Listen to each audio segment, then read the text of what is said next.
Can you please introduce yourself? Okay, so I'm Dr. Ruchika Bhardwaj. I'm the school psychologist for Sankati School, and I take care of the children from pre-nursery to 12. So, how can I help you? So, we were conducting a research on PTSD and its effects on adolescents. So, we want to get a little more insight on PTSD. We'll start with the basics. Can you please give us an understanding of post-traumatic stress disorder and how someone can identify it within themselves or somebody else? So, it is difficult to identify it in yourself. Of course, you can get a little bit of a picture that there is something wrong with me. You have to go to a specific, specialized professional for the diagnosis. PTSD is post-traumatic stress disorder. It happens because of a traumatic event. That traumatic event can be natural calamities, that traumatic event can be a rape victim, that traumatic event can be somebody has seen a fire, somebody has seen a natural catastrophe, a natural calamity, or in personal life something has happened, or somebody has maybe even witnessed an accident, not be a victim, just be the witness of an accident, right? So the symptoms are that there are flashbacks, there are recurrent dreams, and it starts interfering with daily life. So on a broader spectrum, this is what PTSD is. And if somebody has witnessed an event and they start having recurrent flashbacks, they're not able to concentrate, or they have dreams about that event again and again, the same dream again and again, or the same flashback. Like for example, when they're sitting in a class and they have a flashback of the event, then it is time to go and seek professional help. So ma'am, everything you just said, how is it different from trauma? Are PTSD and trauma the same things, or are they different? They're different. So you have a trauma, and because of the trauma, you have an issue. That is PTSD, post-traumatic stress disorder. It is happening after a traumatic event. It is a stressful emotion for you to deal after the traumatic event has taken place. I have seen a traumatic event. I witnessed an accident. I saw somebody dying in front of me. I was not in the accident, but I just saw it, right? After a few days, because of some trigger or otherwise, right? Maybe immediately after the accident, it will keep repeating in my head.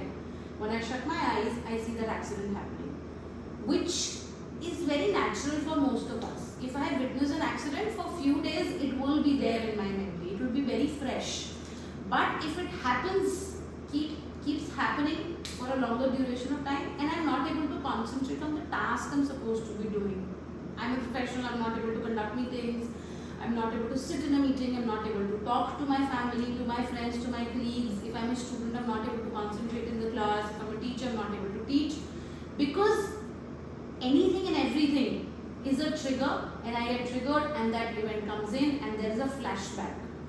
So as if you're watching a movie, it's a flashback. And then of course your sleep is disturbed because you're having recurrent dreams and you're not able to go back to sleep. Yes. So trauma, it is because of the trauma this event is happening, which is giving you stress. So post-traumatic stress disorder. Okay, so this trauma, does it necessarily have to be something like, witnessing something or being a rape victim? Can it be some minor things, or what all can be considered as trauma in the case of PTSD? Anything and everything. Something which is a traumatic event for me might not be a traumatic event for you. Witnessing an earthquake might be traumatic by and large for the population. But few people will have PTSD. Most of them will not have. If I talk in general, what are the events that are considered to be as main events in PTSD?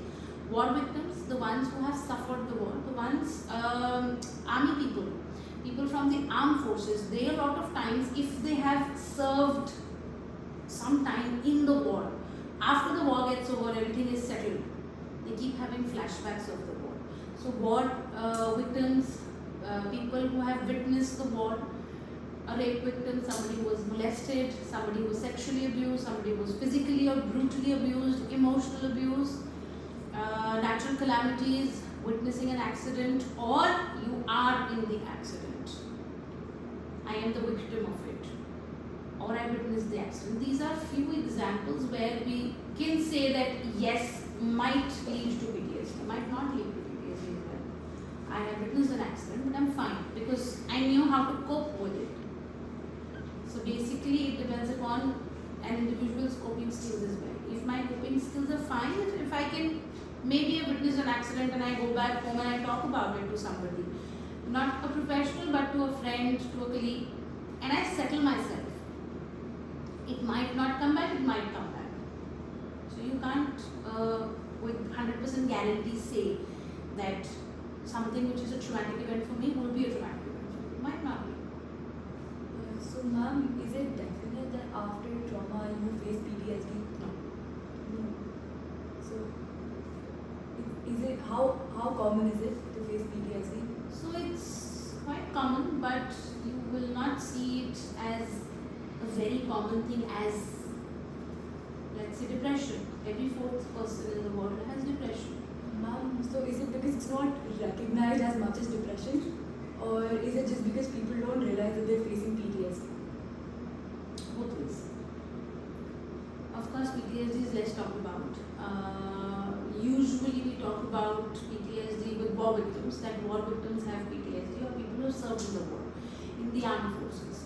But there's a general notion that when you have served in the war, you have killed people, you have murdered them, how can you have a guilt about murdering them? But one has to realize that if I am in the armed forces and I'm serving, I'm just paying attention to the orders. Whatever order was given to me, I'm doing that. It's not my choice. Do I want to kill the person? Do I don't want to kill the person? It's not a choice. I am just obeying my orders of my seniors. That's about it. Right? A lot of times when you have a traumatic event, there are certain flashbacks. There is a recurrent dream about the traumatic event. But it settles after a point in time and you're able to concentrate. Sometimes it's at a milder level. You're not able to concentrate when you're sitting free. So people try and make themselves busy with a lot of work. They don't sit idle because the minute I am not doing anything, the flashback of the event will come back, which I don't want. Obviously, it is a difficult space for me and it is interfering with my daily life routine. So I will not sit free. I'll keep on doing something or the other. And there is a possibility that I might develop some other diagnosis in between, so that PTSD is covered up within a differential diagnosis. That can also happen. But if it's a milder state, it might go undiagnosed for a long period of time. So even if it's mild, like how can if a professional is trying to spot PTSD, how would you spot it? Like what are the signs and like symptoms of spotting, even if it's mild or not easily noticeable? So the first few symptoms, as I said, is recurrent dreams. You're having dreams of the traumatic event. You have flashbacks of the traumatic event. It is interfering with your daily life. And with interfering with your daily life, I mean the person is not able to take care of their daily hygienic events, activities. They're not able to go to work. They're not able to eat well. They're not able to sleep well. Sleep will go for a toss. So your eating and sleeping patterns will get disturbed. Sleeping patterns for sure, because the minute you sleep, there is a dream. And after that, you're not able to go back to sleep. And of course, because of the dream, which is of the traumatic event, and it's an horrifying dream. So you will have sweating and your daily life is interfered. So it's literally going back to the 4 Ds of disorders, which is deviance, danger, dysfunction, distress. Ma'am, is PTSD curable? I mean, what it is? It is Very much curable. So Very what much are the treatments that people need to undergo to cure PTSD? So if it's in a milder or moderate format, then of course therapy will help. If it's at a severe level, then we do need to involve a psychiatrist for pharmacological therapy. Medicines will be given, which will be anti-stress medicines. That a psychiatrist will talk about medicines. That's not my area of expertise at all. When I talk about therapies, we have different therapies for PTSD. CBT works wonders. Cognitive behavior therapy works wonders for them. Then behavior modification techniques. There are behavior modification techniques that works wonders. In behavior modification techniques, we have relaxation, guided imagery. Then we have systematic desensitization. It works wonders for PTSD patients. So, ma'am, even after all of this treatment, can they still have flashbacks? Can they still come back to that in some way? Or does it get completely cured? So it gets completely cured. When we talk about therapy, what we basically do is we sit at a level and we understand that this event has taken place. You have no control over it, but the event is also not have a control over you. So you just accept it and let it be. So this happens in a cognitive restructure when we do cognitive behavior therapy. So it happens in a cognitive restructure. I need to restructure your cognition, which is supposed to be like this but has gotten haywired because of a traumatic event and because of a clinical diagnosis. So we bring back to the level where it is supposed to be going this way. Right? So that is what happens in therapy. And if a person doesn't undergo treatment, is it going to be more harmful for them, or do you think that PTSD is one of those things that heals with time? It doesn't heal with If time. one doesn't undergo treatment. It doesn't heal with time. See, if I have fever, I have to go to the doctor. The symptom of fever might heal on its own, few fevers, right? I might have fever for 7 days and then it's okay. But what is the cause which is causing a fever will not get resolved on its own. So similarly, for mental health disorders also, we need to go and speak to an expert because it is not going to be healed by itself. So we need to go for a treatment, and treatment is available and very much cured, very much cured. Ma'am, does PTSD affect a person's relationships? How? See, I'm not able to concentrate in anything in my life. And when a close relationship, whether it's a romantic relationship, whether it's my spouse, whether it's my children, whether it's my friends, because of the recurrent flashback, because of the recurrent dreams, I am stressed, right? I am scared. Now when somebody comes to talk, to have a conversation with me, I dismiss that conversation. And they are trying to give solace to me, they're trying to calm me down. But because I am in a bad shape and I am not able to acknowledge my feelings, I don't want them to come and give me any kind of knowledge that no, it's okay, it happens, it will go on its own. So I don't reply politely to them. Either I don't want to converse with them because they don't understand, or I am rude to them because I am not able to understand myself, therefore I am not able to make myself understandable to them that this is what I am going through. So relationships are affected. That is why treatment is advisable. And are there different types of PTSD? Because PTSD is PTSD. And so how common would you say is PTSD in the adolescents, of today's generation or the generations before? I'm sorry, what was it? No, it's just that. Okay. So in earlier times, PTSD was not that common. Of course, because of the awareness, there was not a lot of diagnosis that was happening. But in earlier times, PTSD was not that common as it is now. Various reasons to it. Families, the social setup. Earlier we had a joint setup, now we are moving towards a more nuclear setup. So we don't have time for each other where we can dedicate time and we can sit and talk about it. In earlier times, of course, there was not social media around. So there was very minimal information which is going on. Nowadays, there is an information overload for everybody, especially for teenagers who don't understand that information well. So there is a half knowledgeable information which is not complete, and I take a lot of stress about that, whether it is you pick up a suicide case from media, whether you pick up eve teasing case, whether you pick up LGBTQ community, whether you pick up any event which is happening around the world. Because the media is not able to portray that information, the correct facts, everybody wants to be the first to talk about that news, but they're not talking about the news piece. What they're talking about is a hell lot of other things. And because of the other things surrounding that particular news, we forget to concentrate on the news. That a natural calamity has happened, there was an earthquake. And because of the earthquake, the lives have suffered. What they're showing is they're showing in social media how earthquake happened, how people are suffering.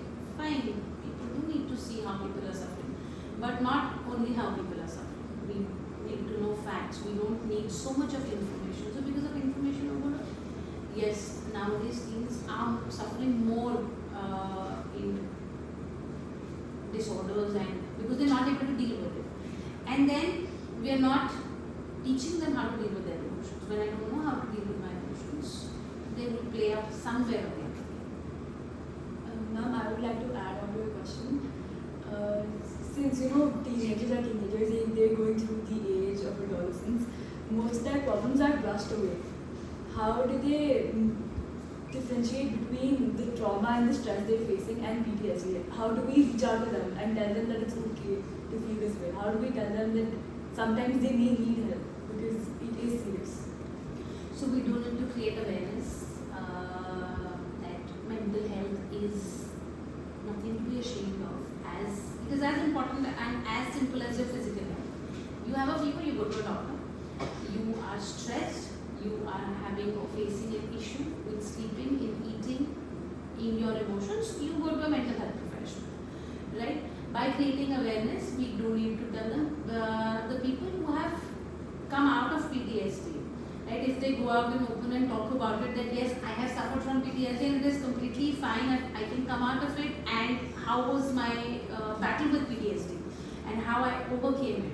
So talking, making awareness, bringing awareness, talking about it is the key. And trauma is a trauma. Most of us go from some or the other trauma in our lives.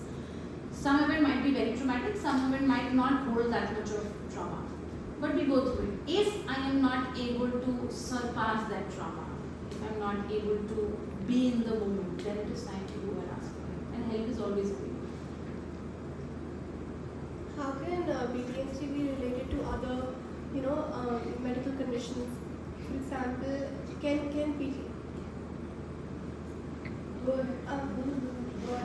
PTSD be a result of another medical condition, or can another medical condition, be diagnosed in a person after PTSD is diagnosed? And now, is it also genetic? It is genetic. Genes play a important role in every disorder, whether it is physical or mental disorder. Now, because of general medical conditions, there can be PTSD. Somebody who has suffered from, let's say, cancer, has been out of cancer, is now cancer free, but can still have recurrent flashbacks of the chemotherapy, of the radiation, of the surgery, or of that traumatic event. Because for that person, that event was a traumatic event. That is why most of the chronic ailments, chronic medical issues, there is always a person to address you with therapy. Always. If you go to any cancer clinic, any cancer hospital, they will always have a counselor sitting over there who will guide you through how to deal with cancer, how to deal with the emotions, and how to deal with it, right? Any kind of any medical condition, whether it is hemorrhage, whether it's a heart disease, any chronic illness might or might not give you a diagnosis of PTSD. Not sure, no guarantee. I think One last question. With the